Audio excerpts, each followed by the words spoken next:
Syarat memiliki kenderaan ataupun mempunyai kenderaan adalah bagi mereka yang bainahu wa baina Makkah marhalatani fa akthara, ataupun jarak yang boleh sembahyang qasar. Kemudian tapi kalau dia lemah daripada berjalan walaupun dekat, fakal ba'idi, hukumnya adalah fakal ba'idi, seperti orang yang jauh.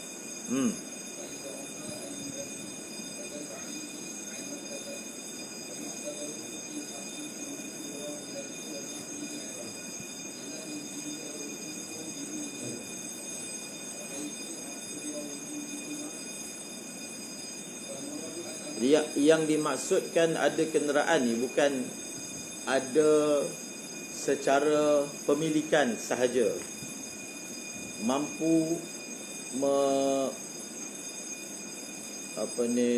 menggunakan ataupun memperoleh kenderaan, sama ada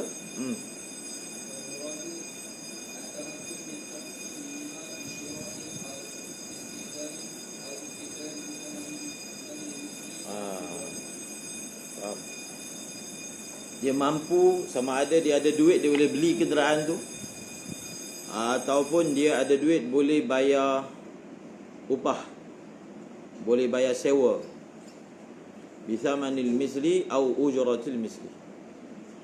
Dia ada duit, dia boleh beli kenderaan dengan harga yang standard, ataupun dia ada duit dia boleh bayar tiket, ataupun dia boleh bayar sewa dengan harga yang setimpal. Itu maksud ada kenderaan dengan harga yang setimpal. Setimpal, ujrah mithil.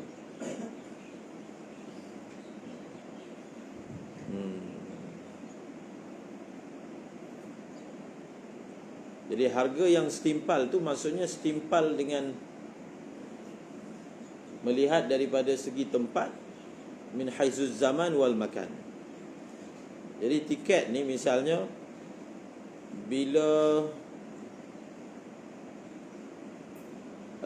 mungkin bila waktu hampir dia jadi lagi mahal. Macam contohnya sewa hotel kan. Jadi makin hampir dengan waktu musim haji dia lagi mahal. Faham? Tapi bila musim haji dah habis, contohnya dah selesai hari ke mana wukuf, hari pertama, hari kedua, lepas tu dah murah. Faham? Jadi waktu mahal itu memang dia mahal melebihi harga standard, tetapi melihat kepada zaman itu, itulah harga standard dia. Faham? Maka dia juga dikira sebagai samanul misli. Contohnya air. Air waktu biasa ada satu harga. Tapi bila waktu air kurang, waktu darurat misalnya, maka harga air akan naik. Dan harga air yang naik itu adalah harga yang standard melihat kepada waktu darurat. Maka itu juga termasuk dalam samanul misli.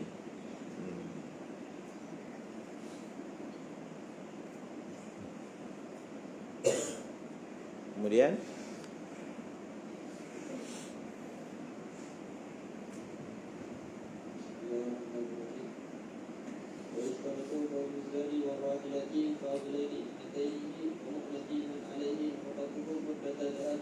kalau kita iktibar daripada segi ujrah misil bagi tiket, jadi mungkin ada pelbagai syarikat penerbangan. Ada syarikat yang murah, ada syarikat yang mahal. Dia tak mampulah untuk beli tiket syarikat yang mahal, tapi syarikat yang murah dia boleh buat. Faham? Dan dia selesa pun boleh duduk di kerusi penumpang. Sebab ada orang dia tak boleh duduk, dia kena ambil business class sebab badan dia besar. Faham? Kalau dia ambil kursi biasa, memang dia tak boleh naik. separuh punggung dia kursi tu. Jadi kalau separuh punggung 9 jam punya, tak boleh. Tak dibenarkan pun naik. Faham? Dia mesti business class misalnya. Jadi dia ada duit tak untuk beli business class? Misalnya ada. Dia memiliki lah. Faham? Itu termasuk belanja yang dia miliki. Selepas membayar duit tiket, ada lagi balance untuk apa sahaja perbelanjaan yang diperlukan sepanjang musim haji. Kemudian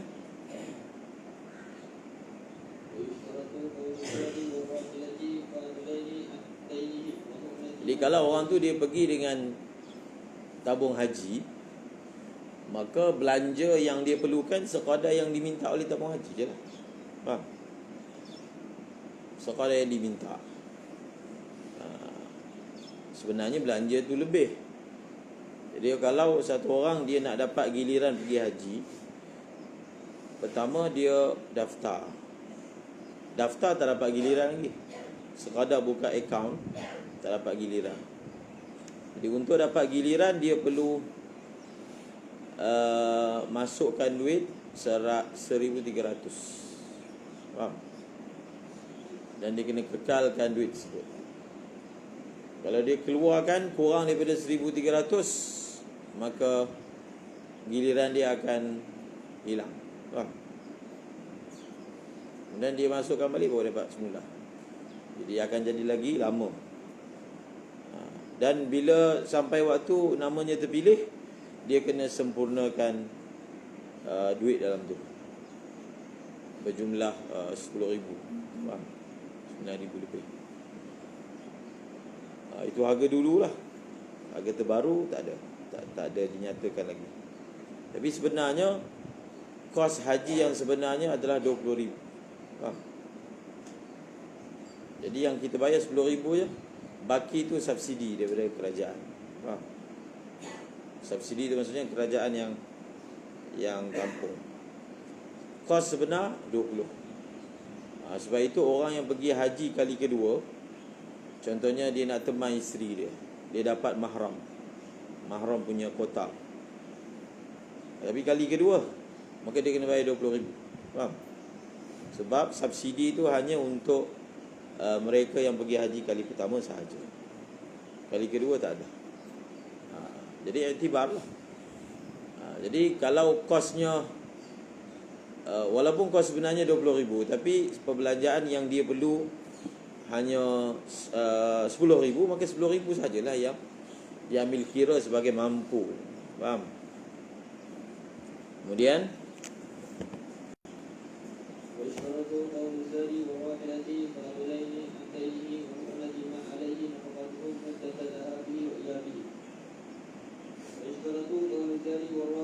jadi yang dikatakan mempunyai belanja kenderaan dan juga belanja facilities ni, sama ada makanan ataupun tempat tinggal ni, hendaklah lebih daripada hutang yang dia ada. Kemudian mu'nah. Mu'nah maksudnya apa? Keperluan nafkah orang yang dia wajib tanggung nafkah mereka sepanjang dia pergi dan sepanjang dia pulang. Ada lebihan daripada semua itu. Lebihan itu cukup untuk tampung tiket dia, cukup untuk tampung perbelanjaan dia semasa dia berada di sana. Kemudian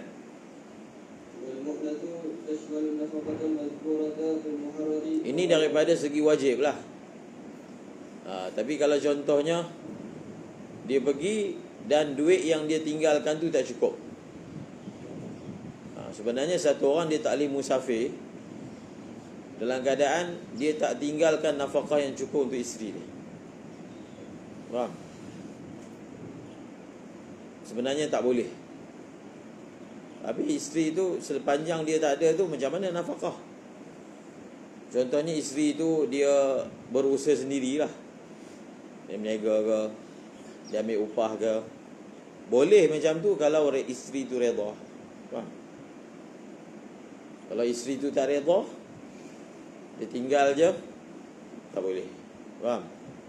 Ini secara umum, secara mutlak. Tak kisahlah dia pergi musafir untuk apa pun. Yang dia tinggalkan tu, contohnya yang dia tinggal tu taklah cukup, tapi dia pergi musafir tu pergi kerja, dia akan hantarlah bulan-bulan. Faham? Maka itu pun memadai.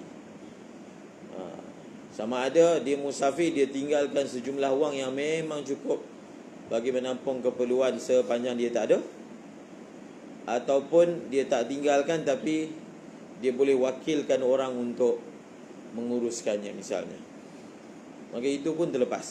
Itu daripada segi nafkah.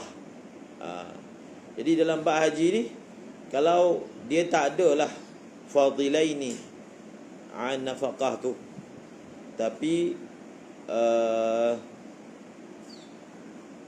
dia nak pergi juga. Dia nak pergi memang boleh. Kita bukan bahaskan dia boleh pergi ataupun tidak kan. Jangan bahas segi hukum wajib. Tapi kalau dia pergi juga, maka haji dia sah. Dia berdosa ataupun tidak, dia jadi berdosa kalau kerana dia pergi haji, nafkah isteri dia terabai, berdosa. Sama juga perbahasan dalam apa pun perkara infak, sama ada contohnya korban. Jadi korban ni dia boleh jadi haram kalaulah dengan sebab dia korban, maka nafkah wajib yang diperlukan bagi musim korban itu tak ada. Faham? Dia beli binatang dah tak ada dah untuk makan satu hari, hari pertama, kedua, ketiga, keempat, haji tasyrik, maka berdosa. Itu kaedah umum dalam sedekah yang sunat. Faham? Dalam sedekah yang sunat, haji ni dia tak sunat tapi dia ada ibadah yang boleh ditangguhkan. Faham? Tarakhi. Dia ala tarakhi dalam mazhab al-Imam Syafi'i. Wal mu'nah,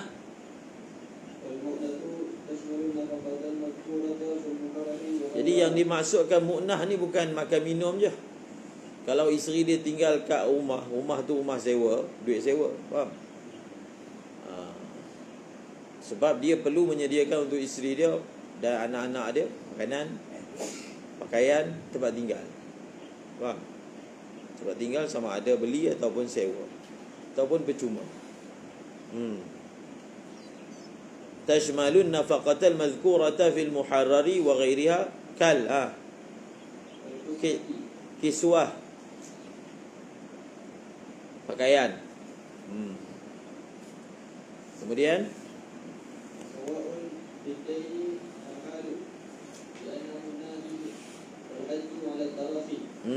haji tu ala tarafi. Jadi hutang ni ada dua jenis. Satu hutang duduk, hutang yang hal. Yang kedua hutang yang muajjal. Hutang yang hal maksudnya sudah sampai waktu pembayarannya. Li'annahu najis. Li'anna ad-dain yang tadi itu al-hal najizun wal hajju ala tarafi. Dia masalah hutang ni dalam bab fiqh ni, dalam bab zakat ada, misalnya satu orang dia ada hutang, dalam masa yang sama harta dia cukup nisab. Jadi adakah dia utamakan bayar zakat ataupun bayar hutang? Apa maksudnya? Maksudnya kalau dia bayar hutang, maka tak ada dah duit untuk bayar zakat. Kalau dia bayar zakat, tak ada duit bayar hutang, maka berlaku khilaf. Dalam mazhab Syafi'i sini ada khilaf. Pendapat muktamadnya dia dahulukan, maksudnya kewujudan hutang tidak menghalang wajibnya zakat. Mazhab Hanafi misalnya, kalau orang tu dia ada hutang, menghalang daripada dia dihukum sebagai wajib zakat. Li'annahu najis. Kerana hutang ni dah sampai waktu haji ni boleh ditangguhkan, maka utamakanlah hutang tu. Wal hajju ala tarakhi. Kemudian muajjal, hutang yang belum sampai waktu. Li'annahu idza sarfa ma ma'ahu al-haji faqad yahillu al-ajalu ma yaqdi bihi ad-daina. Jadi sebab apa? Kalaulah dia belanjakan apa yang ada bersamanya untuk pergi haji, maka mungkin waktunya, dia punya anggaran tu dia akan balik sebelum sampai waktu ajal dain. Tapi mungkin waktunya terpaksa ditambah, khususnya zaman dulu lah. Zaman dulu dia tak boleh nak ada satu waktu yang tetap kan. Sekarang ni lebih mudah lah untuk ditetapkan waktu kepulangan tu. Faqad yahilu, dan mungkin akan tibanya ajal, maksudnya pembayaran hutang, wala yajidu, dan dia tidak memperoleh ma yaqdi bihi ad-dainah. Waqad, dan mungkin mencengkam ataupun datang kepada dia oleh kematian.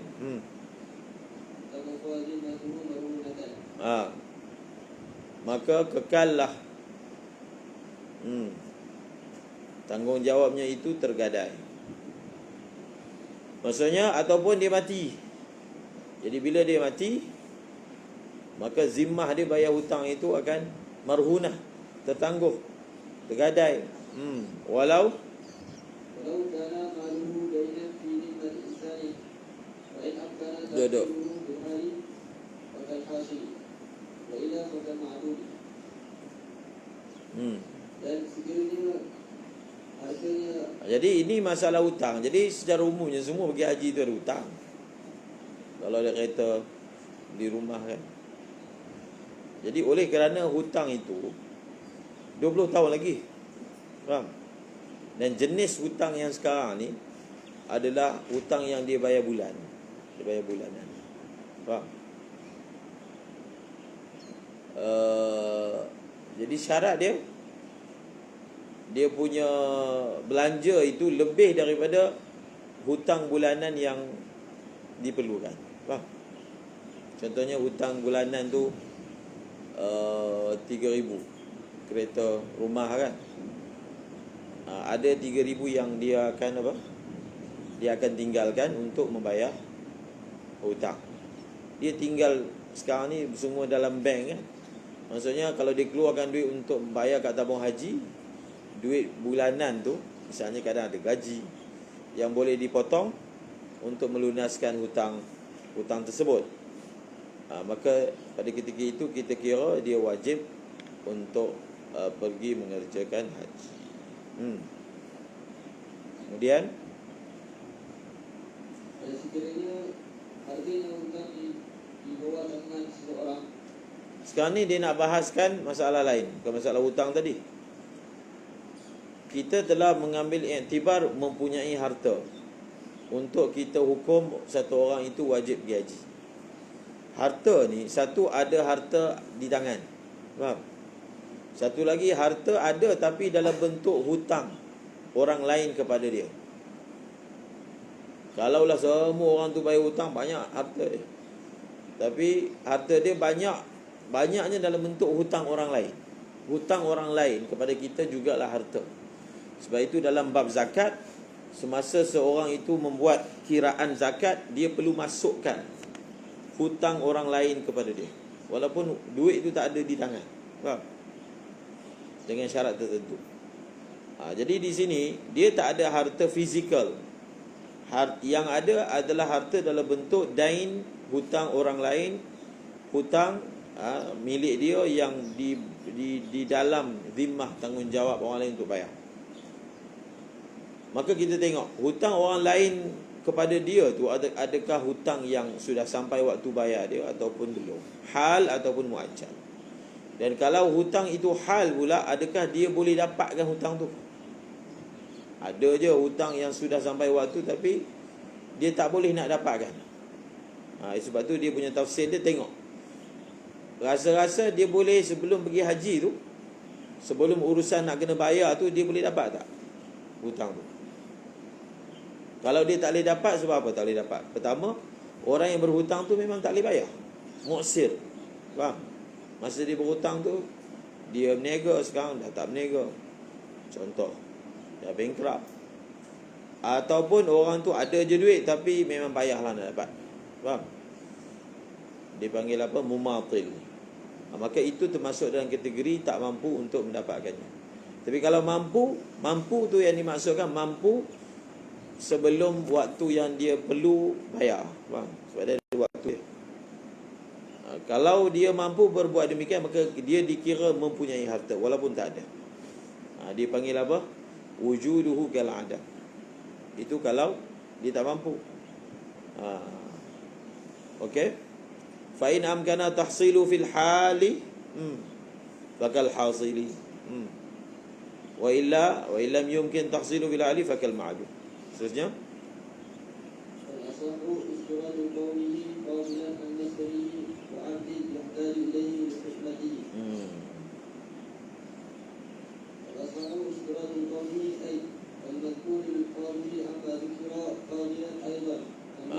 jadi keperluan rumah, dia tak perlulah jual rumah untuk pergi haji, tak ditaklifkan macam tu. Kecuali kalau rumah dia besar yang tidak layak, tak perlu pun untuk orang yang macam dia, maka dia kena jual rumah tu, beli rumah kecil. Kalau boleh jual, boleh jual dan boleh dapat rumah lain. Faham? Jadi an maskanihi, tapi ada keadaan memang rumah tu rumah yang dipanggil ghairul laiq. Tapi kalau dia jual, dia dah tak dapat dah rumah. Faham? Maka dia tidak ditaklifkan untuk jual. Maka di sini pun nanti akan ada bahaskan, adakah satu orang tu dia perlu jual harta dia, wajib tak? Dia tak ada dalam bentuk cash, tapi dia ada aset yang kalau dijual boleh dapat duit. Dia wajib tak jual? Tengoklah. Kalau benda tu lebihan daripada keperluan, lebihan, ada tanah 2-3 tanah, wajib jual. Faham? Kemudian fadilan aidan an maskanihi wa 'abdin. Jadi syarak pun iktibar juga hamba ke, khadim ke, orang gaji. Sekarang ni orang gaji. Maksudnya kalau orang gaji tu kita iktibar dia mampu tak bayar. Maksudnya belanja haji dia tu lebihan daripada apa?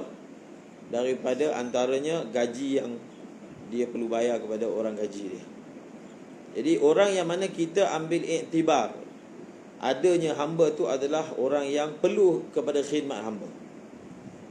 Bukan semua orang akan diambil iktibar ada lebihan daripada gaji orang, gaji pembantu rumah. Bukan semua orang. Orang yang mana akan diambil iktibar ada lebihan daripada gaji tersebut, kalau iktibar orang gaji lah. Kalau dalam kitab ni bagi contoh hamba. Sebab pertama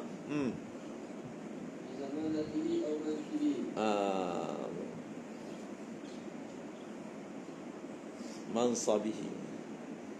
Pertama dia ni zamanah. Zamanah maksudnya apa? Lumpuh. Dia tak boleh buat kerja sendiri. Faham? Dia perlu pembantu. Jadi pembantu dia hamba, ataupun sekarang ni dia upah orang untuk bantu dia. Faham? Zamanah. Ataupun kedudukan. Maksudnya dia jenis kedudukan dia perlu, dia tak biasa buat kerja sendiri. Faham? Dia perlukan orang yang bantu dia. Dia tu sihat fizikal, tapi kedudukan dia itu memerlukan hamba. Kemudian lepas tu dalam kitab fiqh sebut dalam bab nafkah, kalau satu orang perempuan dia tak biasa buat kerja sendiri, dia memang daripada kecil semua orang gaji, sebab keluarga lah, bangsawan tu. Jadi bila satu orang suami kahwin, satu orang lelaki kahwin dengan dia, antara nafkah yang perlu disediakan oleh suami itu adalah orang gaji. Wajib. Faham? Dia perlu sediakan orang gaji. Okey, wazani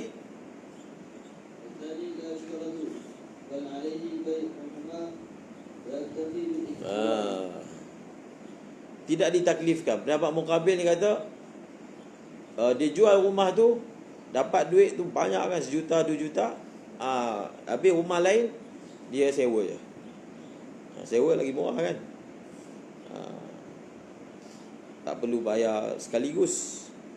Bal alaihi bai'uhuma wa yaktafi bil iktira. Iktira tu maksudnya sewa. wife. Faham? Kalau berdasarkan pendapat Muqabil ni, dia lagi berat lah. Faham? Sebab mentaklifkan orang duduk rumah sewa tu adalah satu masyaqqah juga. Faham? Sebab duduk rumah sewa ni dalam keadaan dia dah ada rumah sendiri adalah satu perkara yang merupakan masyaqqah. Faham tak? Okey, maka pendapat muktamadnya tidak ditaklifkan seperti itu. Hamba dia tak ditaklifkan untuk jual hamba tu, dan untuk dia punya khidmat dia upah orang je. Tak ditaklifkan. Kemudian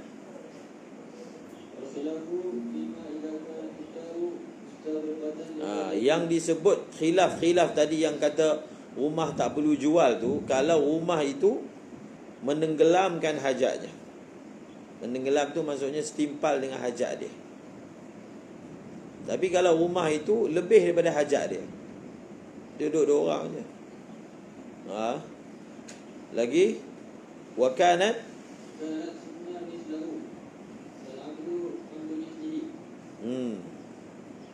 wakanat sukna mislahu. Kemudian wakanat sukna mislihi. Kemudian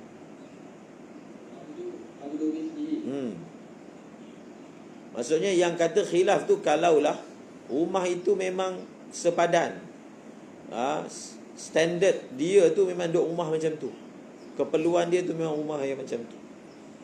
Faham?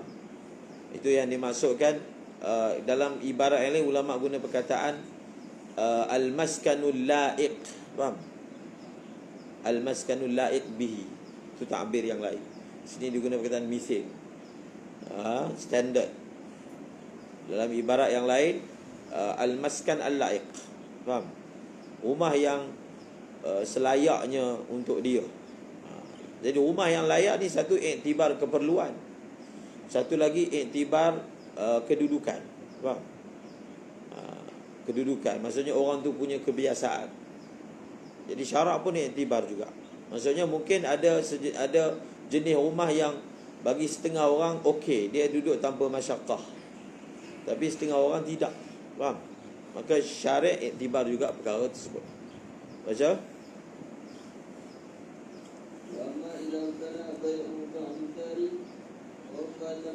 bimu'natil haji, dia boleh jual sebahagian rumah. Sebahagian rumah maksudnya ada baki lagi boleh duduk, dan yang dia jualan itu boleh menyempurnakan belanja haji, ataupun ataupun dia tu mahal, dia bernilai besar yang tidaklah sepadan dengan orang yang seumpamanya misalnya. Kadang rumah tu dia waris daripada bapak dia, jadi rumah bapak dia besar, untuk dia tu tidaklah kata sepadan dengan dia. Itu contoh macam mana boleh berlaku rumah itu tidaklah layak dengan seumpamanya. Walau abdalahuma lawaffat tafawutu bimu'natil haji fa innahu yalzamuhu dhalika jazman. Dan kalaulah dia tukar kedua-duanya, maksudnya tukar apa? Kedua-duanya merujuk kepada al-abdu ghairul la'iq dengan al-maskan ghairul la'iq. Kalaulah dia tukar kedua-duanya dengan hamba lain ataupun dengan rumah yang lain, lawaffah, maka pasti akan dapat menyempurnakan oleh at-tafawut. Tafawut itu maksudnya tafawutu at-tafawutu baina qimatihima ghairil la'iqaini wal la'iqain. Faham? Tafawut itu maksudnya perbezaan harga antara rumah yang layak dengan rumah tak layak. Maksudnya kalau dia tukar rumah itu dan dia dapatkan rumah lain, maka perbezaan tu harga itu cukup untuk belanja haji dia, maka dia wajib berbuat demikian. Fa innahu yalzamuhu dhalika jazman, maksudnya tanpa khilaf, qaulun wahidun bila khilaf. Wala yalzamu an ya'tiya min nafsihi al-ma'lufaini al-khilafu fihi ma al-kafarati lianna lana badalan. Kemudian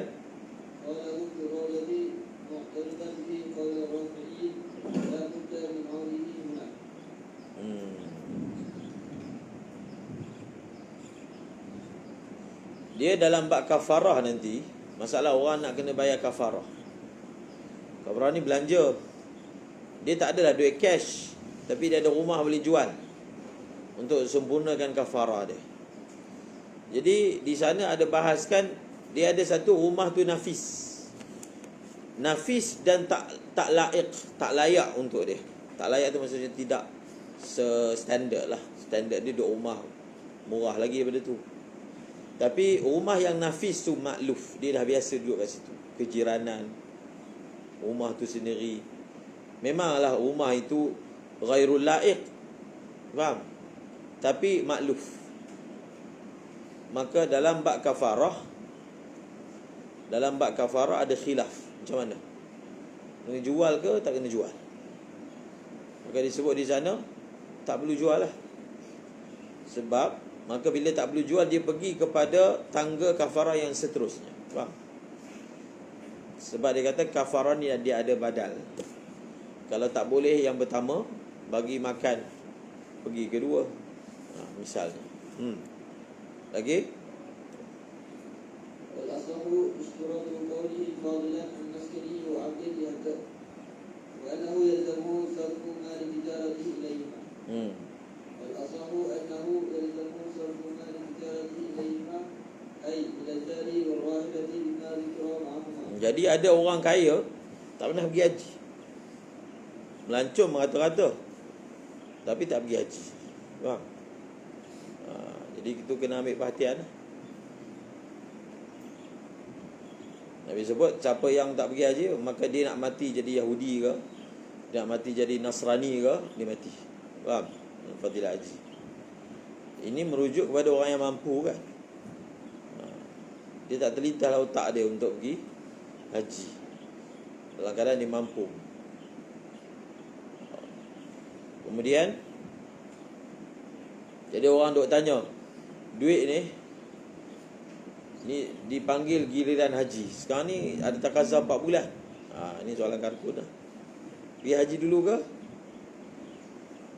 Pergi takazah dulu. Duit ada ni, duit cukup-cukup lah. Pergi haji dulu lah. Ini kan rukun Islam. Yang tak faham kot. Pergi haji dulu. Kemudian tahun depan, sebab dia punya giliran tu tak semestinya kalau kita tolak tahun ni, tahun depan kita boleh pergi. Faham?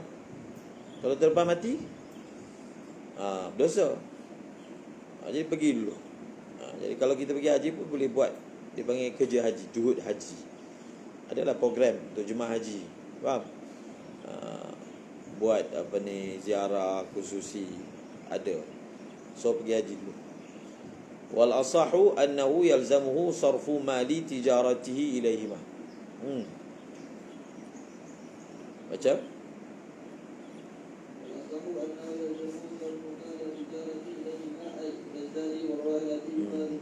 Dia kalau tanah tu adakah wajib dijual ataupun tidak, tengok dulu. Kalau tanah tu adalah sumber pendapatan dia, so dia tanam, dia buat ladang, buat sawah, itulah dia punya sumber keperluan dia. Kalau dia pergi jual tanah tu, sumber kasab dia tu dah tak ada. Faham? Maka dia tidak apa? Dia tidak wajib menjual tanah tersebut. Tapi kalau dia ada 2-3 tanah, yang tanah kebun untuk cukup keperluan dia, sawit tu ada, yang lain pun ada, yang lain pun ada, besar, dia ada banyak sawit, jual sebahagian. Faham? Jual sebahagian, dapat duit tu untuk bayar pergi haji. Yang kita masukkan tanah tu sekadar cukup je untuk keperluan, yang tu tak payahlah. Faham? Tapi kalau ada banyak tanah, maka jual sebahagian untuk melunaskan. Wal asahu annahu yalzamuhu sarfu mali tijaratihi ilaihima ila zadi wa rahilati bima dhikra ma'ahuma. Bima zukira ma'ahuma, bersama dengan apa yang telah disebutkan bersamanya. Zat tadi apa sahajalah untuk dapatkan zat kan. Zat, awiyah, rahila, mahmin, semua tu. Faham? Ma'ahuma tu min apa? Ma'ahuma min al-aw'iyati wal apa? Wal mahmin. Kemudian وفارق المسكنة وفارق أي وفارق مال تجارة المسكنة والعبد لأنهما محتاج إليهما في الحال وهو إنما يتخذ ذخيرة للمستقبل وفارق, maka akan ada iskal. Kenapa dalam masalah mal tijarah ni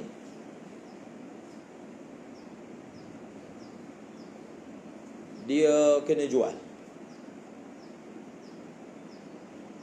tapi dalam masalah rumah dia tak kena jual? Itu maksud dia. Jadi di sini dia nak terangkan apakah farq. Maskan yang ada dia tak perlu nak jual, dia biarkan, dikekalkan rumah tu. Kalau ada duit lebih baru pergi. Hamba dia tak perlu jual.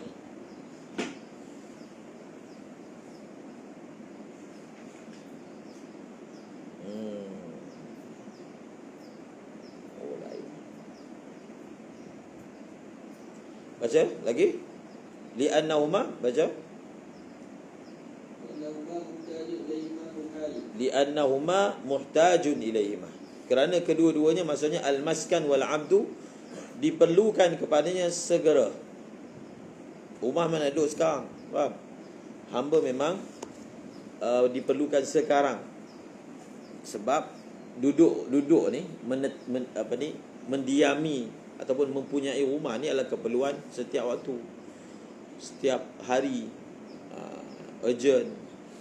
Perlukan khidmat itu setiap hari, segera. Maka dia, kalau terus dia jual, maka akan menimbulkan satu beban lah. Wahuwa kembali kepada malu tijarah innama yutakhadhu zakhiratan lil mustaqbal.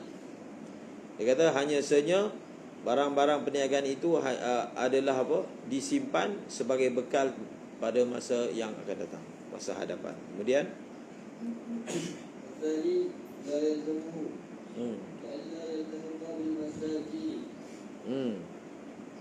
kemudian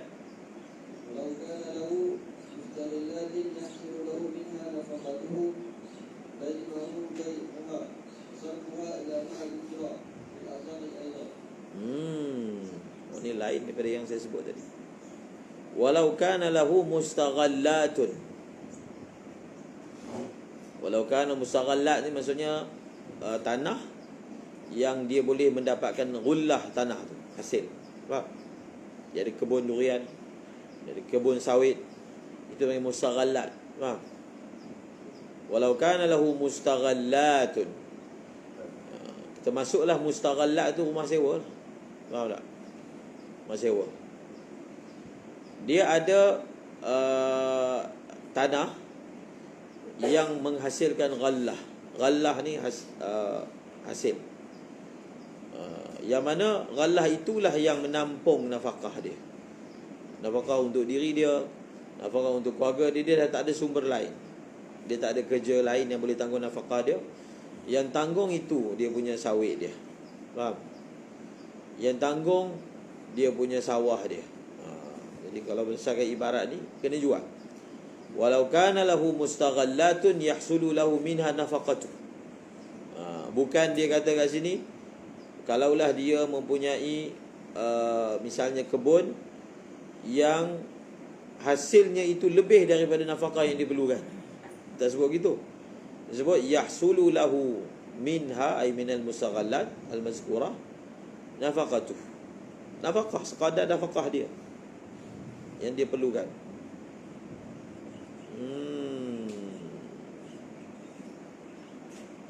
Maka lazimahu bai'uha wa sarfuha ila ma dzukira.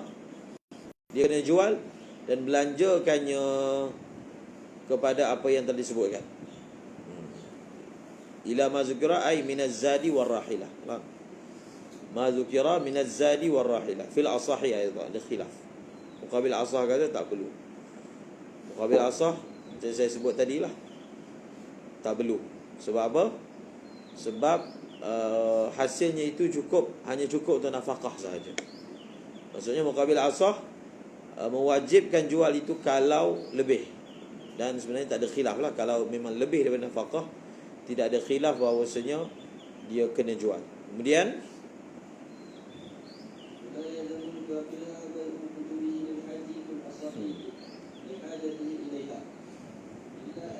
ini pembahasan yang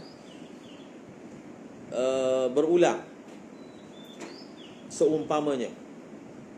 Dalam bab zakat sama juga. Dalam bab zakat fitrah, dia tak ada duit nak bayar zakat fitrah, tapi dia ada harta, dia wajib jual tak? Wajib jual. Faham? Dia wajib jual kalau harta tu lebih dari keperluan. Bukan yang tiba ada duit cash je, ada keadaan kena jual. Sebab dia boleh dicairkan dan jadi bentuk, kalau zakat fitrah beras misalnya, dia boleh dapatkan. Dia beras memang tak ada, tapi dia boleh cairkan harta dia, lalu mendapatkan, dia boleh buat tukar misalnya, maka dia perlu mendapatkan. Maka antara perbahasan yang dibahaskan oleh ulama adalah berkaitan dengan kutubul faqih, faham? Kutubul alim, kitab-kitab orang alim. Biar banyak kitab, nilai kitab tu ratus ribu, dia beli sikit. Jadi dia tu segi tanah tak ada lah, segi duit dalam bank pun tak ada, tapi dia ada kutub. Maka dalam kita nak mendefinisikan adakah dia itu mu'sir ke musir, orang kaya ke orang miskin, dari segi zakat fitrah, maka ulama bahaskan dia wajib tak jual kitab dia sebahagian untuk dia boleh dapat membayar zakat fitrah dia. Tengok dulu jenis kitab, faham? Tengok dulu jenis kitab yang dia ada. Wala yalzamul faqih bai'u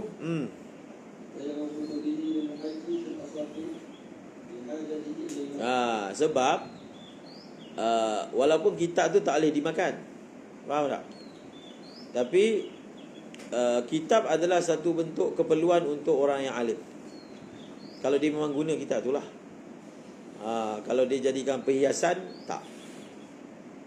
Dia guna walaupun bukan selalu, itu pun dia ambil kira, faham tak? Maka tengok macam mana fuqaha bahaskan, dia kena jual ke tak kena jual. Tengok kitab kecil, kitab besar, kitab syariat, kitab yang diguna mutala'ah, semua itu semua dia ambil kira dalam hukum. Cuba tengok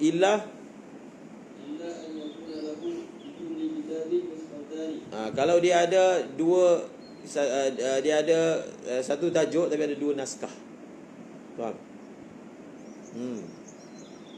Kemudian